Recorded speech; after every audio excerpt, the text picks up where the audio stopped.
VUC lens for film, for this very specific use, is better if only because you can basically play around with the camera, however much you like. Like you can actually modify the pieces of the camera. Like if I wanted to somehow, Welcome to Metaverse Degen. I'm Lion. I'm on. Yeah. Sometimes it doesn't come out right. I'm on Mad Raptor, and our guest is. all right, I'm PeachBight. Thank you very much for joining us, Peach. It's an absolute pleasure. Yes. Oh, It's nice to meet you. So, You're quite welcome. what is it you're known for here in VRchat, and how did you get started? All right, so I am the technical director at Metacosm Studios, meaning I direct the dev team and I handle a lot of the technical details, such as some Discord stuff, development stuff. That's my game. And I got started when I was playing VR for some time socially, and then I got approached with the opportunity to act in a film that some of you may know called Into the Metaverse.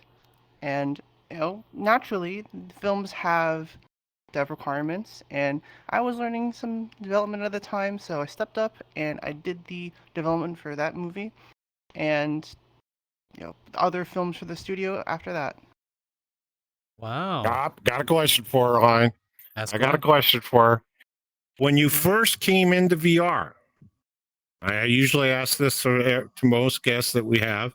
When you first came into VR and everything else, put the gear on and you hopped into your very first world and you saw what you're going, oh my God, and got the help. What went on to make you leave that world? I think he's trying to ask, what's the weirdest thing you've seen? Yeah. What's the weirdest thing Yep. I've seen? Oh, that's odd. Well, I'll be honest. Back when I was starting to play, I was just witnessing like the weirdest conversations just out in the wild, these public instances, and some of them were pretty enlightening, but some of them were just like out there. Like I can't even remember. But that's eventually how I met everybody who we started the studio with. We were just talking about life, really, and those kinds of things, and yeah, it was kind of addicting, honestly. Like you just get in, you can just talk about whatever with these people. Yeah. Okay. Hope that answers your question. Yeah, that answer. That's fine. That works. Yeah, that's fine. So, once you got into with Metacosm Studios, what were some of the first projects you've worked on? Oh, so as I'd mentioned, we kind of started out with Into the Metaverse, and I was on for the initial trailer that was currently the concept trailer. So back then, we didn't really have a studio. We didn't really have a team. Really, it was just a kind of a group of friends just playing around doing some film, and well, back then we eventually transitioned to actually becoming a studio. I remember the second project we took on really was The Good, the Bad, the Monkey. I think my favorite film. But that was the second one we took on. We eventually took on other ones such as what was the next one we had? I want to say it wasn't Backrooms the Anime. It was what was it? But we also had Backrooms the Anime that also came out. We also had Voicemail. That was another one. That was fun to do. And Lost Film that we've done. Hunter's Protocol, yeah, that's last. But yeah, I just starting out, those were the ones. I feel like I'm forgetting one, but. Oh, so when working on some of these projects, what are some of the things that you would normally do involved with, say, like Backrooms the Anime, for an example? Oh, first one that you're gonna see is, okay, what are we trying to do here? Like, what is the core of this project? For Backrooms the Anime, it was a lot of magic, a lot of these, there's a lot of good dialogue there, but, the characters, for example, they have magic they gotta do. What's the best way to do that? we're actually in the process of developing the second episode right now, and we're asking these questions again, like, what's the best way to portray this magic? Because we're not exactly doing VFX the traditional way, where we're adding them in post, and you're doing them in game, right there on set.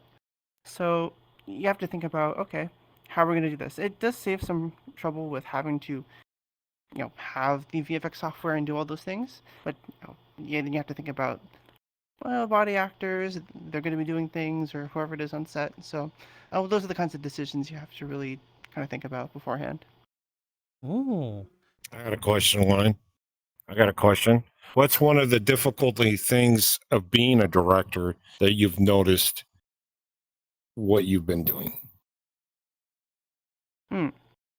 Okay. I think one of the things I've noticed is very difficult is trying to wrangle resources. That includes people. You have to keep attention on a project to make sure people are excited, that they're in a good mindset to do these things.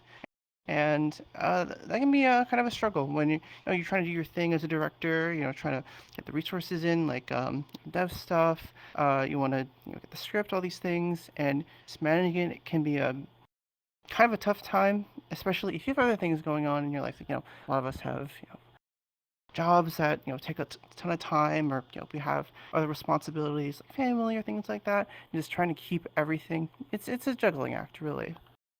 Hmm. Ooh. So, Okay. how did you overcome those barriers in the beginning when you started encroaching on some of those? Hmm.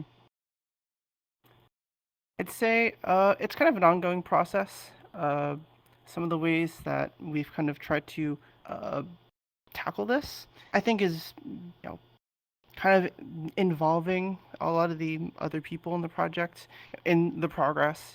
Trying to be a lot more forthcoming. Like, hey, this is what we're trying to do. Here's what the process is like, and people will understand.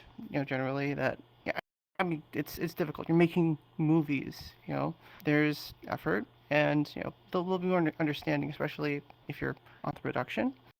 That yeah, that's the reality of it, really. Hmm. So, I'm gonna do a bit of a whiplash question because I'm very curious. You mentioned earlier what your favorite film was. What about it made it your favorite?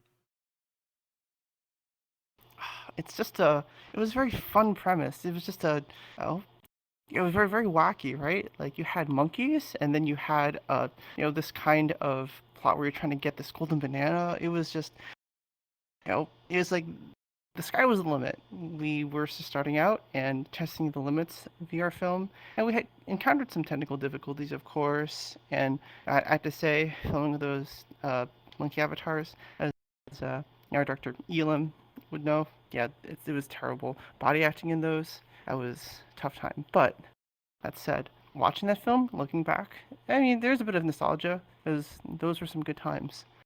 But at the end, it's just a fun, wacky film. Hmm.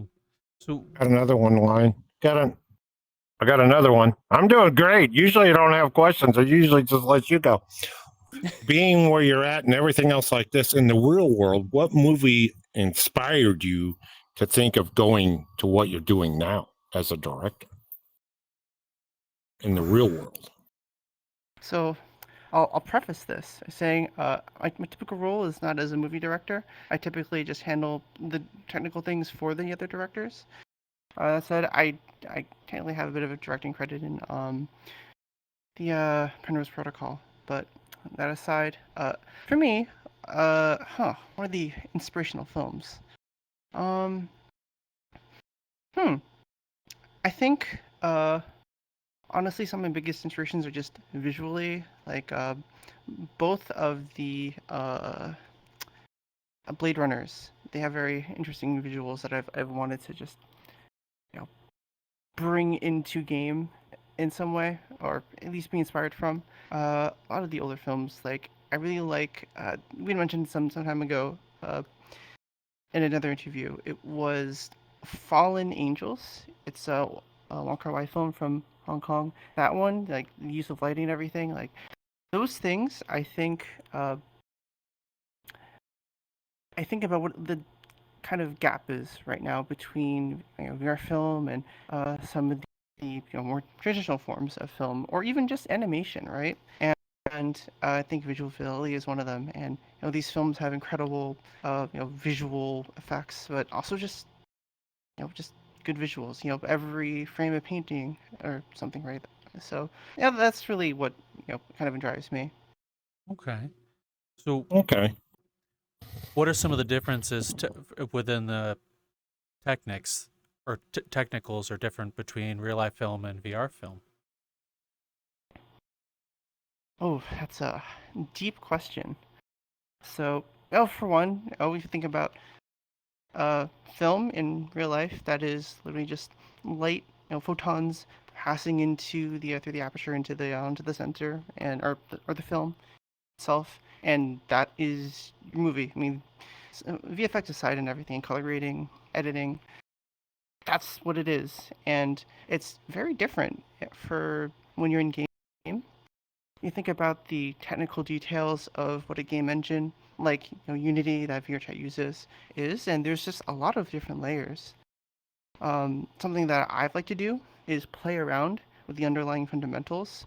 For example, I'm gonna do something really quick. I have this shader, for instance. We use it frequently on filming, but because this is a game engine, I'm essentially able to make myself disappear in game to the camera, but people viewing me in VR and desktop, they can still see me. You can't see me in the camera right now, but I toggle it back and I'm here.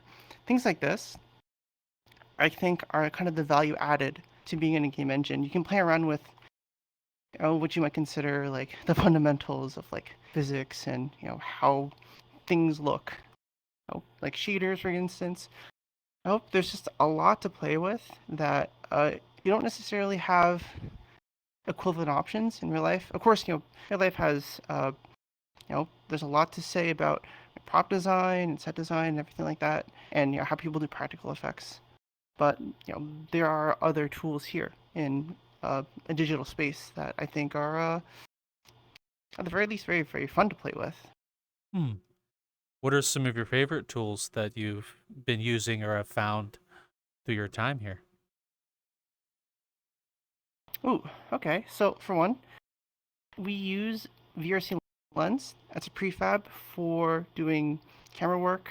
It has functionality such as droning, uh, you know, aperture control. Even has things for color grading, exposure, all those things.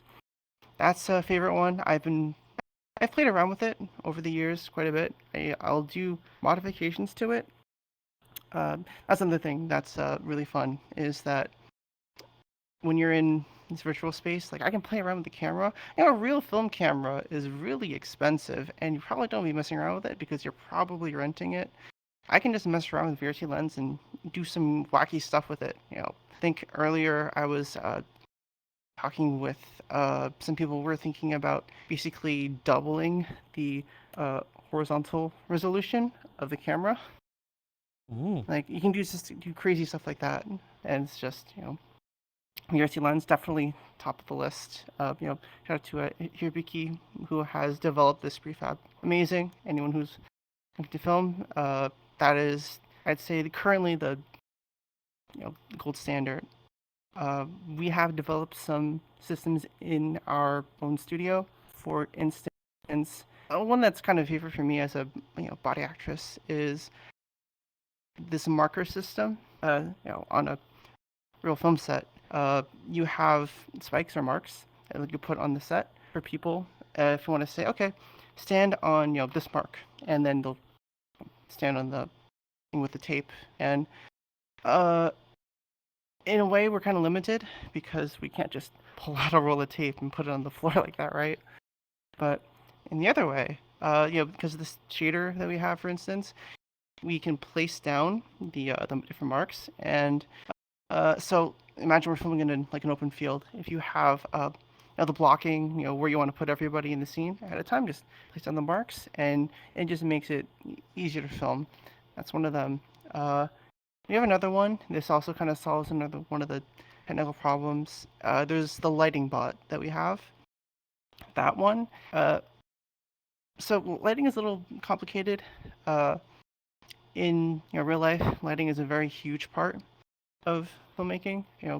Key lighting, bounce, all the kind of stuff is a huge part of when you're on set. But we don't really have the same kind of options here in the digital space, at least not with a lot of real-time rendering like Vrchat is. So they do give us some tools. They give us real-time lights, but like I can't just pull one out on like any avatar. So I developed this system for basically placing lights in a scene, so that let's say I want to drop light on me, uh, so that I look like I fit in better with the world. We can do that. We can also do things such as if I want to make it so that there's daylight everywhere, it can put a direct light down, that kind of stuff. Yeah, that's to get around lighting is a huge part, and I think lighting bots kind of one step. Uh, Next step is actually building up the world and adjusting the lighting and to your needs, uh, which I've done for a project. But uh, yeah, and I think the last one I'd say is Silent Fox or Yuki. I think they're here, but they developed a dolly bot. Same how in real film sets they'll have dolly tracks that they'll put the camera in a cart, and essentially it'll go on the rail or wherever they need, and they'll point the camera however they want. And this allows them to get these shots where the camera's tracking while it's traveling in a different direction. This bot is essentially able to replicate that kind of motion so that you can get certain shots that would just be really difficult otherwise to get. Yeah. So I do have a question for you based on some of the examples you give forth. How much different is VRC lens from the regular VRChat camera? Ooh, okay. So the VRChat camera has been updated over time to have many more features. Shout out to Weasel, who I know who has worked on it in the past, and some of these features are lifesavers, especially if you're just trying to go and take pictures or film something really quick. But it has some features, I'll say, that VRC lens does not really have. One of them I'd say is well, for one, the camera itself is the only one that can actually take pictures. So VRC lens can frame things, but you gotta actually take out the camera. But there is the masking feature. You can mask out everything if you want to take a picture to be transparent for PNG. That's one of the major ones. But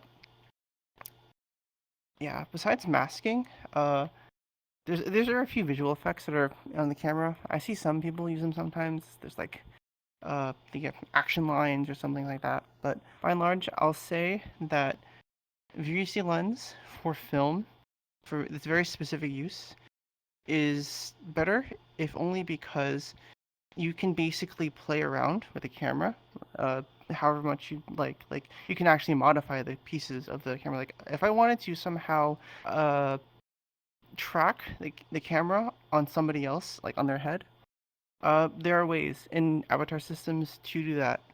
They won't.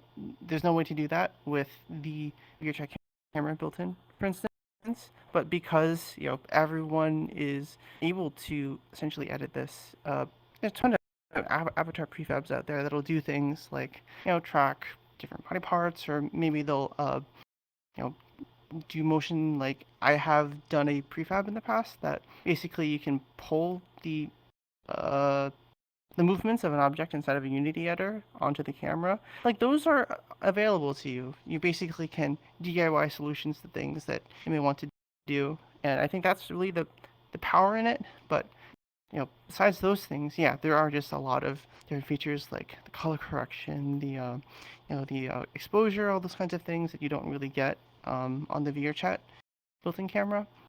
They're kind of specialized, I will say, but if you're doing films and filming things, then I think it makes sense. Okay. And you mentioned earlier with your light bot, how how important is lighting to making films, may I ask? And yeah, Oof. I So, know, broad question. uh, Sorry. it is pretty broad. Uh, uh, Broad. in live action, just most films in the industry, lighting is hugely important. There's people dedicated towards lighting and figuring out the solutions. They spend a lot of money. Just like they have area lights, for instance, that they're like a full set, tens of thousands or hundreds of thousands of dollars just to get the right lighting. Um, and that's how films are kind of made with these big lighting rigs and everything.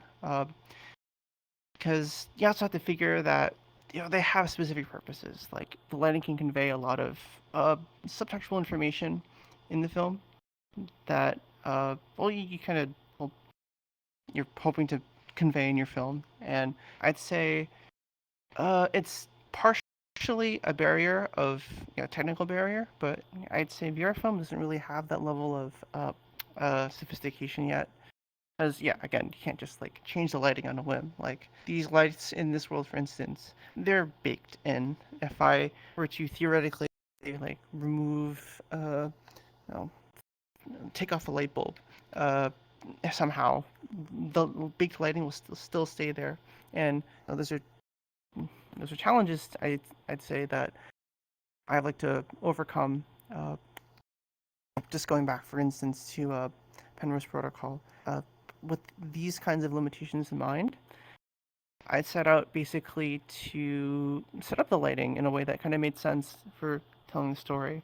I storyboarded everything out, and I knew that, for example, this kind of action will happen in this scene. I'm going to lower the lighting. I'm going to change the color of the lighting. I'm going to I'll draw attention here using these lights. It was very rudimentary, but I want to say that it's difficult to explore, and I'm a big proponent for trying it. Okay. Well, thank you for explaining that. I'm gonna ask another question as well, based upon what Mhm. you've mentioned. What led to the creation of the dolly, and what kind of problem was the team trying to solve with that? All right, so the dolly is used because there's a specific kind of shot called a dolly shot, and it's either slowly dollying in or tracking left and right. Those kind of shots. Before we had an avatar. It was a shopping cart actually. That Sky King, our producer for Into the Metaverse, he would get into that avatar. The director would sit in the cart and film with the camera while he was pushing it around in the cart. And it worked for some for some scenes, but one of the major uh, hurdles is that not every world has the same walk speed. Some have like much higher or much lower. So if you want a certain speed of dolly, you're very limited. So there's also the fact that you're kind of limited to just the floor. If you wanted to, I don't know, go up in the air, that is kind of a challenge that you can't really do with the shopping cart method. There's also the drone on the VRC lens or the Vrchat camera. That can get you by a lot of the time, but again, that is mostly if the direction of the camera and the direction of motion are either they have to be either parallel or perpendicular, and those are major challenges that the dolly helps us solve. And shout out to Miki for making that. Was a very big help. So, when the dolly was introduced, what was the first scene it was used in? The first scene it was used on camera, it was actually in voicemail, I think, that was at least released. And that was the scene where we were doing some chasing around in Organism, the world. If you're familiar, Dr. Morrow's world. Very beautiful. and uh, yeah, we were basically just tracking while moving in one different direction. Yeah, also, yeah, mirrors. So what if mirrors are really illegal? We had a few shots in there as well. I forgot the technology. But yeah, I was thinking. We had shots such as I remember now. There was a shot where we had three different parts of a world adjacent to each other, and we tracked left to right while the camera was pointing at different people. And in order to get the scene right, someone had to basically dolly from left to right, and the director would, move the camera. That one was like one of the first. Hmm. Okay. So another thing you mentioned before was you are also a body actress. What got you into that? Well, uh, thinking back to that time, I think it was 2020. It was the end of 2020, and we had a group of friends who were helping out with the production of the concept trailer. And I think it was one of two people in the friend group that had full body at the time, and just very naturally, the main character should be a bit more dynamic. So I just kind of did the role. I didn't really think much of it. Then eventually, when it came time to actually doing the full film, I stepped up and I did the same role again. Okay. What Yeah. what was it like seeing yourself in those scenes after the fact? It feels surreal. Like it doesn't feel like you. I mean, for one, because it doesn't look like you and it doesn't sound like you. Because in American studios, we dub everyone over in post, or some people will actually pre-record the lines. But by and large, most have just dubbed over, and so it registers. Oh yeah, I was there. I was doing those motions. But in a way, there's kind of like, for me at least, a disconnect. That, oh yeah, that's that character. That's not me. Hmm. Do you still do any body acting now, or are you mostly leading on being a technical director? Uh, I kind of do a bit of both. Uh, I've gotten pretty. Let's say I got okay with doing acting. I got the workflow down. Reviewing lines and then delivering, and how to actually act out the characters. So I also have the play space. Plain and simple. Sometimes you just need the play space to do the actions. And so I'll sometimes do body acting. Kind of shy away a little bit from it, but I have to say it can be very fun to do that on set. Hmm. Um. So, what have been some of your more favorite times to see yourself in a short film or film in general? See myself. Oof. Um, that's a tough one. I remember there was a scene in The Good, the Bad, the Monkey. I played. There was the girl gorilla that jumps down from a balcony. I remember I played that girl gorilla, and that was fun because that was the blocky role, and that was one of the first times we used play space mover. The thing you can just drag yourself around in with gravity to basically just throw myself from like an object, and that was a fun one. You know, uh, I'd say following that was I actually body acted in Primrose Protocol, uh, Lilith, the female antagonist, when she was doing her talking scenes. That one that was particularly nice because uh, we had developed a way to do facial expressions without actually having face tracking, and pushing that to the limit while also delivering lines. I think that's one of my favorite things I've done so far, because the character looks pretty dynamic. Her face actually moves, and she's talking and doing all these actions. It looks believable. Hmm. I Me and Raptor sat down and watched the scene, and I can only imagine the difficulties to try and body act, do the movements, while also trying to control your radial menu over here to get the things. Was that a skill you picked up? Yeah, that's actually a skill that I developed playing Rika. For Lilith, I think most of her facial expressions were actually on her hands, except for I think there's one that was on trigger. But Rika is actually for the entirety of Into the Metaverse. Not out yet, but people see that her face is always moving and doing these actions while also body acting, and that I do via a radial menu that I controlled different quadrants of a 2D puppet. This 2D puppet, like let's say I'll set to smile to be up, and then angry to be left. So I can go from smiling, and then I just can either quickly or slowly transition to angry.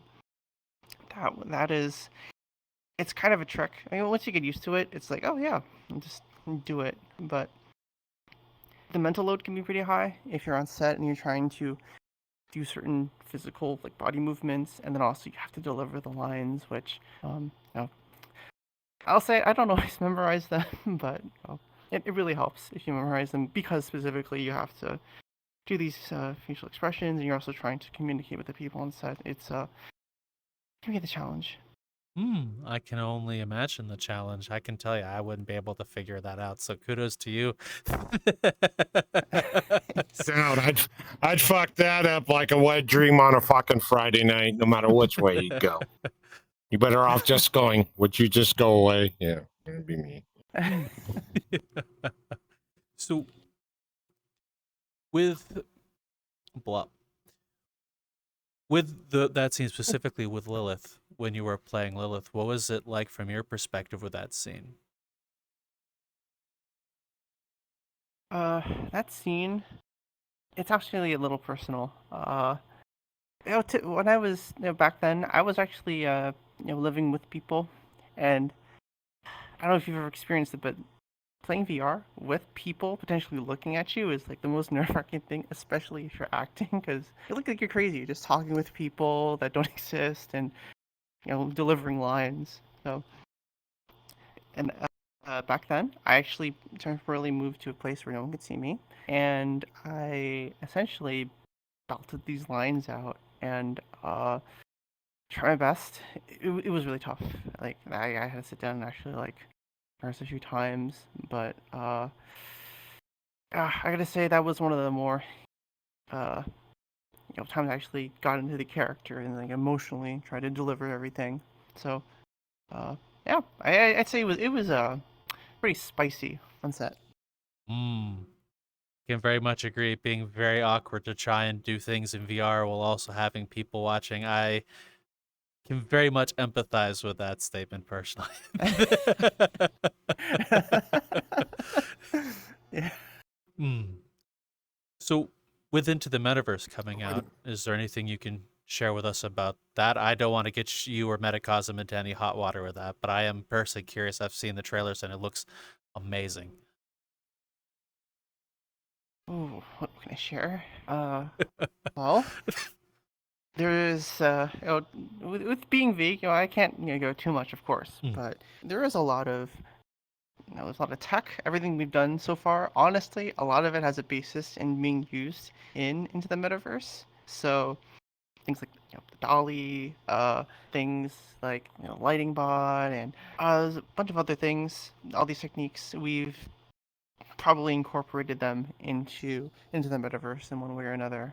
And in a way, that is probably going to be our best example to date when it comes out of us doing those things. Yeah, it's going to be a big thing, and hopefully it does amazing. Hopefully everybody loves it. What led up to the creation of Into the Metaverse? What started the project? Oof. Oh, this kind of predates me, actually. Oh, sorry. But if I recall, it's all right. But Stop it! I'm telling Mom, you're picking on the cupboard. What the hell are with you? We're picking on her, damn it! Sorry, I can give some details. So, as I understand, the director, Constantine, and some of the others back then, Sky King and Yuki, right now are on the team. They had this idea. They wanted to do a film in VR way back. I can't even imagine like the dates, but suffice to say, before I was even playing in VR, and so they had this idea. Oh yeah, let's do a film because they had the cameras. They wanted to do it, and I want to say finally in 2020, Constantine writes this concept for a trailer, and then we film that, and it does well. It blows up on YouTube, and from there, we developed the fully fledged script, and yeah, we just went to town filming. I think that's the rough chronology of the events. Really, okay, yeah, we can do it. So let's do it. Okay. So, Question line. Oop. Okay. What technology you'd hope in the future that would help make what you're doing easier? Ooh. So my wish list essentially. Uh, Yeah, your bucket list. How you want to fill your bucket and make sure everything's working right. There you go. Okay. First one would be robust eye and face tracking. That'd be great. Not necessarily that everyone has to do it, but having that as an option and having it be there, that'd be wonderful. Same for I'd say I want to say mocap with some caveats.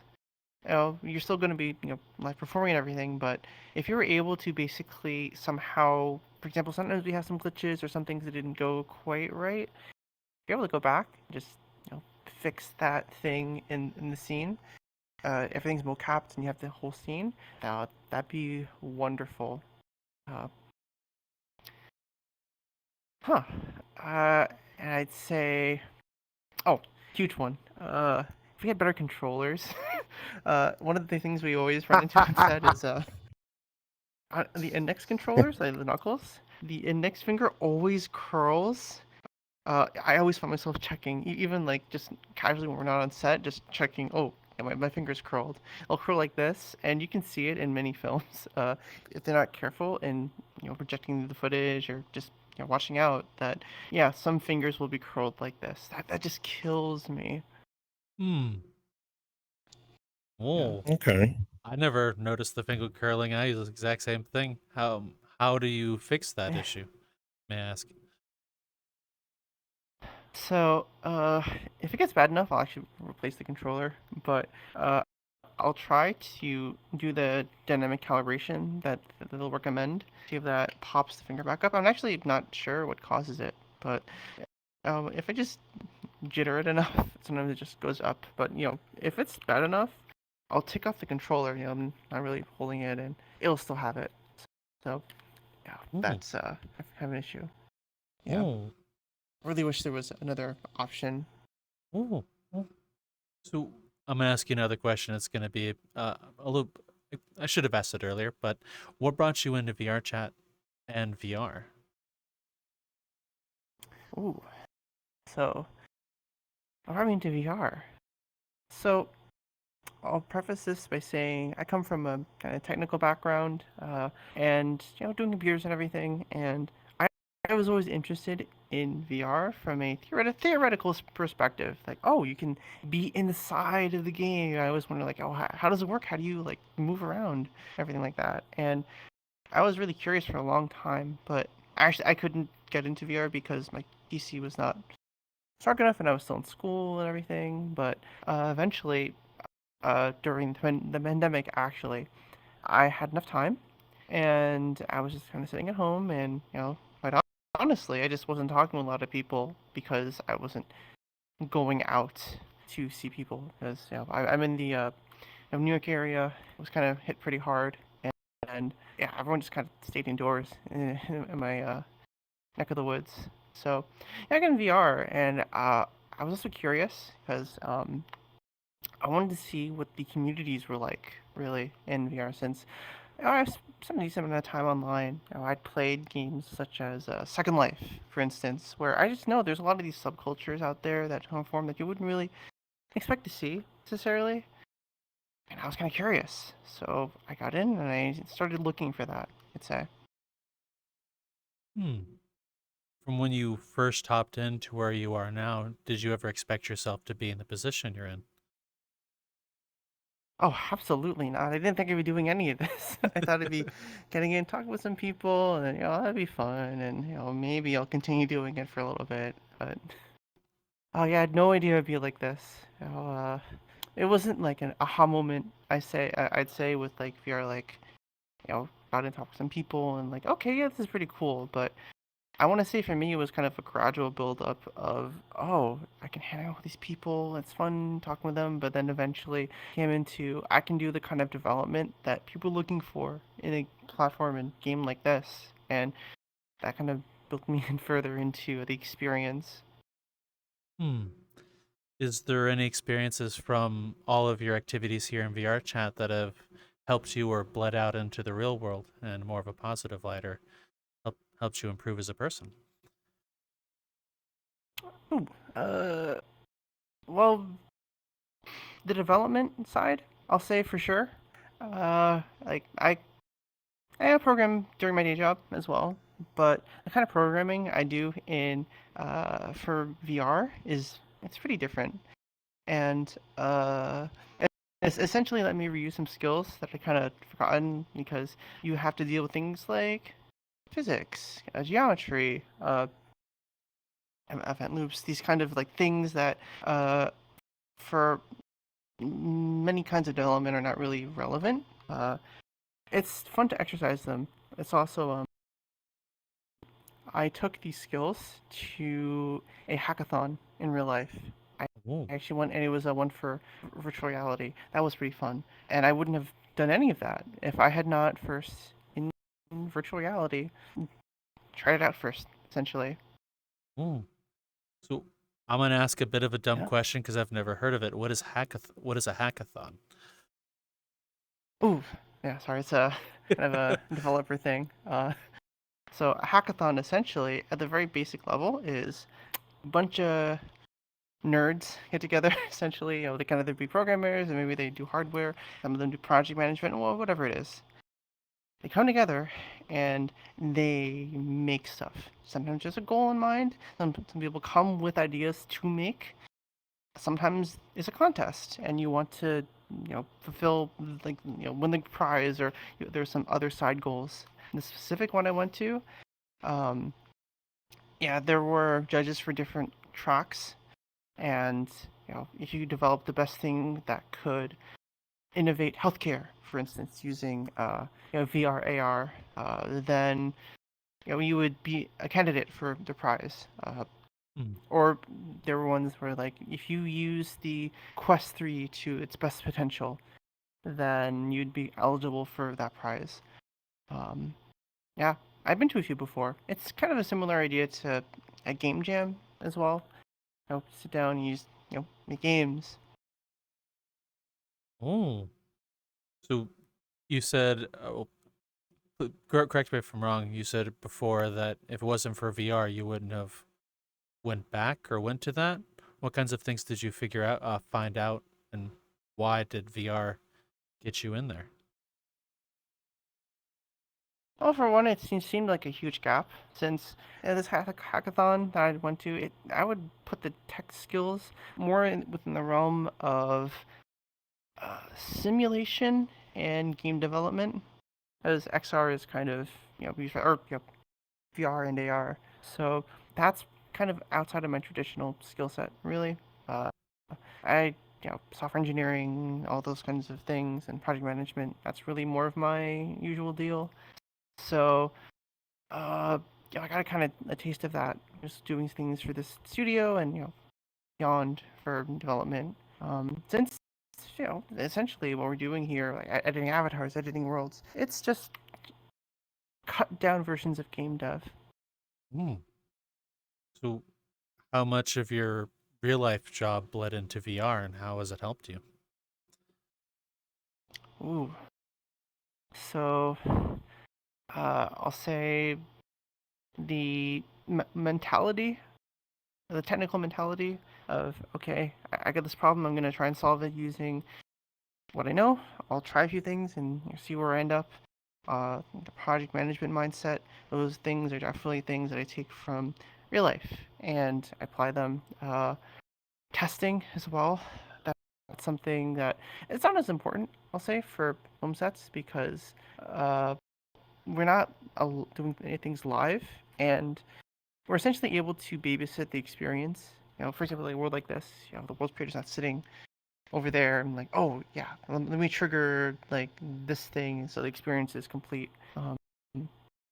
Yeah, so testing isn't quite as complex, but still, it's like a discipline that I'm familiar with, and uh, yeah, those things really help for VRChat. Like testing is really important because so many things can go wrong when you're like uploading an avatar and developing a world. There's different quirks to Unity itself. Then there's also the VRChat SDKs, and there's just some things that aren't quite what they should be. But through real life tech skills, you're given the tools to do what you got to do. Okay. Hello, I'm going to quickly interrupt your video. Please come follow us on any of our socials. We have a card down that way in the description, metaversedegen.co. You can find us on Discord. You can find us on Twitter, which X, whatever. Right here in this space, you'll see the @ you can find me, Lion. And as well, we have a Patreon, which we've started a whole other show as a thank you for those who've signed up, such as Training Fangs, Forbidden Zero, and Niche. So thank you all for watching the video on how these games are going. I'll leave you to the rest of it. Enjoy. How much testing normally goes into making a film? Ooh. So I will say for when you're doing film sets for like a movie or something, testing isn't as critical as if you were doing either live filming or you're doing something like a world like this. Because a world like this, you have to make sure it works for everybody. They're gonna find things you're not gonna find. There's gonna be bugs, and you have to just thoroughly test beforehand to make sure that everything you've done looks good and there's no issues. Because once you put it out there, it's out there. For live filming, you're on set, and if something goes wrong, you can't say, "Oh, I'm gonna come back next week. You're gonna just refilm this part." You're there. You're doing it. You're not gonna bring all the. We did a talent or two talent shows and a dating show. You're not going to bring everybody back. I mean, like, okay, we need to do some reshoots here. What you got is what you got. So you have to make sure that when it comes time, everything works the way you intend. And of course, things eventually go wrong, and you should just know that you have plans, contingencies to fix them. But by and large, you really want to put the time into testing those film sets. Uh, I kind of hate to say it, but if something goes wrong, you can just say, okay, we're going to shelve this for now, and we're going to come back to it because whatever's happening here isn't working, or this could be better, and so you can go back and fix it. But that said, I'll say like for the live filming and for release worlds, it's on the order of maybe 10 to 20% of the time that you took to develop it. You go to test it. At least that's how I've been doing it. But for live filming, it's close to the order of 40 to 60% of the time that you took to develop it. You're also going in and testing it, just making sure everything works the way that you need. Okay. So, Hey, Lion. yes. Wait a minute. That was quick. She got that out in no hot heartbeat, man. Could you tell she didn't even breathe? She just zipped through that really fast. She didn't even have to think about it. Hell, holy shit, that was a good question. That was a damn good question. So, with a lot of the technicals in which you've spoke with us about, what are some of your favorite scenes in which your knowledge was applied to? Ooh, okay. So, say favorites. one in What If Mirrors Were Legal that we did. That was actually one of the first fully designed sets that we did. Yeah, that took a lot of world design, a lot of environmental design, applied like the lighting principles, the texturing, everything. That was the first, and just it's near and dear to my heart. We really tried something there, and I think we succeeded. I'll say also for the Penrose Protocol, the shootout scene that we did. It's like this little flashback in the film. That one, every single world in that section, I actually had made them. Um, I basically applied. It was kind of this cross-disciplinary thing because so you had to have like kind of starting mind, like here's what's gonna look good, how the flow is gonna be, and then you also have to apply that to okay, how do I want this scene to look? Because it's not like you're going to a location and saying okay, here are the shots I want. You have to both do that, but you also have to essentially design how the place is going to look in the first place. So, doing that from the ground up, that was a lot of fun. It was kind of difficult, but I want to say it actually took me like 3 weeks to get that entire world up and going. And there's some fun tricks actually in that scene. Like I don't think we really talked about it much, but for instance, we have a section where the building blows up, and there is a newscast with the explosion on the screen, and it's like on the TV. That actually isn't done in post. That's actually done there in the world with the overlay. Everything was done there. It's actually in the same world. Like you can, if you were actually there on set, you could watch from that other separate room. Watch the thing blow up. It's actually it was really fun. Oh wow. Yeah, yeah. Uh, Yeah, that one we did some plays with lighting as well. I think I mentioned before. Like there's a shot where the main character is sitting at a desk, and the light is not shining on it's shining on the bottom of her face, so her half of her face is in darkness. That one was using a real time light. That one was nice and film. And I knew that she was gonna sit there. I was like, okay, what's the best way to show that she's she's falling or whatever. So applying those things. I built the world and looked like that, and I say that was a pretty unique shot. Um, okay, small correction. I think there's like the one scene at the very end of that sequence. I didn't do.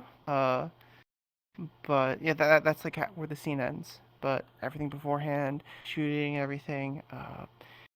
The world I done. The avatars I had a lot of input in. So we were able to do things like the uh, the lighting, for instance, from the guns. The muzzle flash. You can see them on all the avatars and like the the background. Yeah, that I think was like for me the pinnacle of for me the set design to match with what you're doing in the film. Hmm. Okay. With what you said actually had me want to ask you another question. When making a world or avatar for a scene, how much prep work goes into the planning of developing it? Ooh. This kind of depends on the developer and the director. My style is very much the same how I program. I don't like to put things down. Uh, there's brainstorming, but actually doing the work without having a solid plan in place. Like this is what I'm aiming for. Not necessarily what I'm going to actually end up with, but this is what I'm aiming for. This is what it should look like, and I'm going to try and aim for these things. So for me, it's a very thorough process beforehand. Some people, they'll develop as they go and see what comes up. I've done that as well. I think it really depends on your workflow, your team, how you work. So, yeah, uh, it is what works for you, I'll say. Okay. What are some examples of VR filming specific things put into a world or an avatar? Ooh, okay. Uh, let's see. So, I think about what I can talk about because some things aren't out yet. Don't talk about Yeah. anything that you can't. Yeah. Yeah, please don't. Yeah, that's right. Yeah. Let's see. Okay, besides the full sets, so we have this ability to basically place props into any world because of avatar prefabs. You can basically have props on another avatar, and then you put them into the world. And avatars that you don't have full control over, so you can't put the props on. You can put them in the hands, or if they're static props, you can put them somewhere. I'm trying to think of what films. So you don't have them in back rooms, the anime, for instance, there are certain markings on the wall, like black marks, and there's like the slide that is at the end of the episode, and all the effects as well. Those actually are not a part of the world or the acting people. They're avatars. Those are actually a separate avatar. Um, yeah, those they have yeah, it's basically you drop them down and the person can control them as needed, but it's just generally there to place the props into world. I would think about for Penrose Protocol when we were doing the drinks, for instance, when they're talking. Those drinks, they were actually developed for a different scene somewhere else, but we use them for that film as well. Those drinks were actually part of the avatars that we brought them because we didn't. That's not our world, the train. So we were doing the props on the avatars and controlling them. You can see that they don't move or anything. It's just because of the world drop that we do on them. You can drop them and they'll stay in place. And I think the biggest example is actually going back to voicemail. The cars that we used in that one scene with the bridge. So there's this car that falls over the edge of the bridge. That one was actually on an avatar that you can't see. It's invisible, and there were fizz wounds on this car, so you could essentially control and puppet the car. So person on set, when the director yelled action, basically picked up the car and drove it off of the edge. Yeah, Oh. that was a fun one. There's also other ones such as there's this like plane of light that appears near the beginning of that short film. Uh, it appears in a doorway and it appears in organism. That one was one that we put in because there was no nice doorway that we could use, and it was just a way to transition between the two worlds. But we placed that in. That was actually a prop where you can grab the edges of that plane of light and put them however you want. Yeah, that was a big one as well. Okay. What are of those? What was one of the more difficult ones to develop, and how did you work through those issues? I'll say, hmm. I would say maybe the car for, yeah, the car for voicemail was maybe one of the more difficult ones. If only because that was, we done props before, but back then that was our first foray into puppetable props using Fizzbones. So, I didn't really have a playbook, so to speak, on how to do them. So I was just trying things out, seeing what worked, and I think what we did was pretty good. Hmm. But I didn't know what I was doing necessarily. I was figuring it out as I went. Oh. So what was one of the first props you've developed for Metacosm? The first props. Well, there's the props that you put onto the avatars. Those are the simple ones, kind of because it's just the traditional. Okay, any avatar that you might want, they have their props. Like this one has a. Let's see. This one has a badge for the studio. And I'm like, this is. I guess it doesn't work. Oh wait, I have. Hold on. Gestures. Gestures. There we go. Yep, there we go. Like this is a very traditional prop. It's on your avatar. You just gotta parent it correctly, and it'll appear however much you would like. But the ones that we have for set, they're just a little bit more complicated because you might want to have some animations on them. Like I think for one, I can talk about this for Into the Metaverse. Kakashi has a book, Mm. and that one, based off of your hand gestures, it will either open or close. Yeah, I want to say the ones for Into the Metaverse were some of the first I'd ever done. Yeah, those were on the hands. So, yeah, the book. Uh, Thinking about what I can talk about again. Uh, I I could ask break you the another umbrella as question well. if you can't talk Oh, about sure. something. I don't want to get you in trouble. It's just I like dancing around. Yeah, you're Okay. gonna get in trouble. Oh, here we go again. You're Okay. picking bones where you ain't supposed to. I'm just really good at finding red lines, I guess. So, wh- Lines, that's what you're gonna call it? Okay. when when deciding what kind of props you're using in a short film, what kind how do you decide what you want to use or not want to use? Uh, that's kind of a talk between whoever's doing the development and the director. Since it's really is like a cost benefit thing. Like it's gonna cost this much. Essentially, or a very rough like time. I think is like the biggest thing you say is like the cost, or maybe it's like a thing you can buy and put on an avatar. If it's like a prop that is like pre-made, you have to justify that with what is that going to add to the story. Like if it's a major prop, you probably go get it like the uh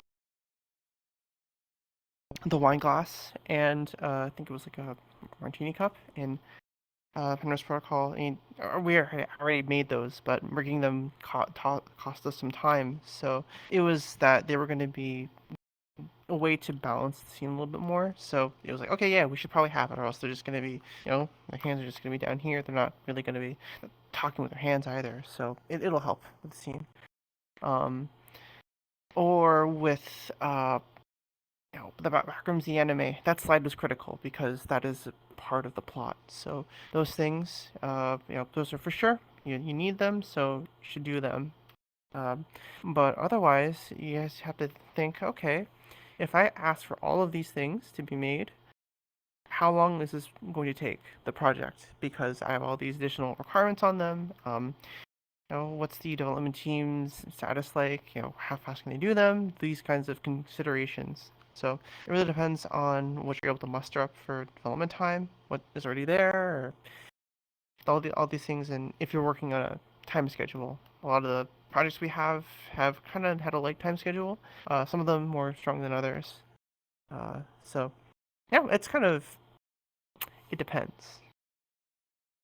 It depends. Yeah, it really is like depending on your situation. Hmm. Okay. What keeps you coming back to doing all of this with Metacosm and VRChat? What motivates you? Ooh, okay.